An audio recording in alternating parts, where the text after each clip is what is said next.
Yen holds big gains against dollar. Euro latest verbal jab by North Korea spoils risk sentiment. Fed Yellen's speech awaited for immediate cues. Kiwi extends losses after Monday's big slide by Shinichi Sashiro. Tokyo, September 26. Reuters. The yen stood tall on Tuesday as tensions on the Korean peninsula flared up anew amid an escalating war of words between North Korea and the United States, while the euro struggled near a four-week low versus the dollar.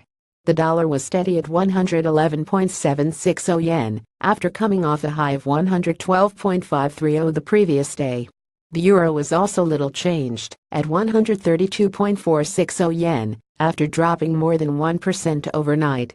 The Japanese currency made sharp gains after North Korea's Foreign Minister Ri Yong-ho said on Monday that President Donald Trump had declared war on the country, and that Pyongyang reserved the right to take countermeasures, including shooting down U.S. bombers, even if they are not in its airspace. Japan is the world's largest creditor nation, and traders tend to assume Japanese investors would repatriate funds at times of crisis, thus pushing up the yen.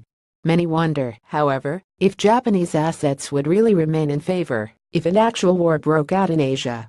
The Swiss franc, also sought in times of geopolitical tensions, stood at 0.9663 franc per dollar, after gaining about 0.3% overnight.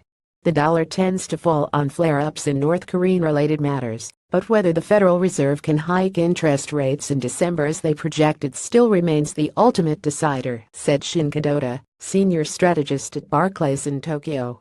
Immediate focus was on what views could be expressed by Fed Chair Janet Yellen, who is due to speak in Cleveland at 16:45 GMT on inflation, uncertainty, and monetary policy.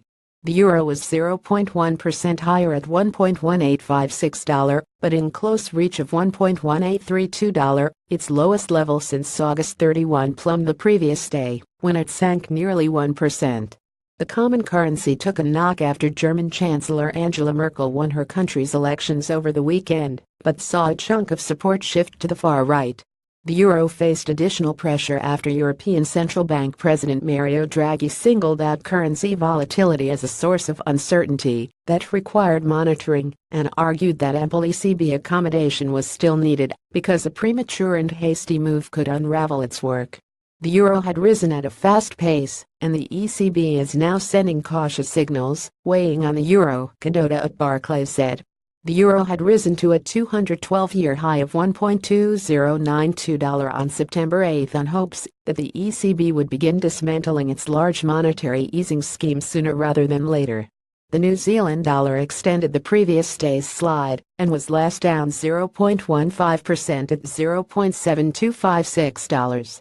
The Kiwis sank 1% overnight after New Zealand Prime Minister Bill English's National Party won the largest number of votes in Saturday's election, but not enough seats to rule outright, leaving investors likely facing weeks of political horse trading before a government is formed. The dollar index against a basket of 6 major currencies was a shade lower at 92.610, after rising 0.5% the previous day to a 3-week high of 92.724. Editing by Sri Navaratnam. More Standards. Thomson Reuters. Trust Principles.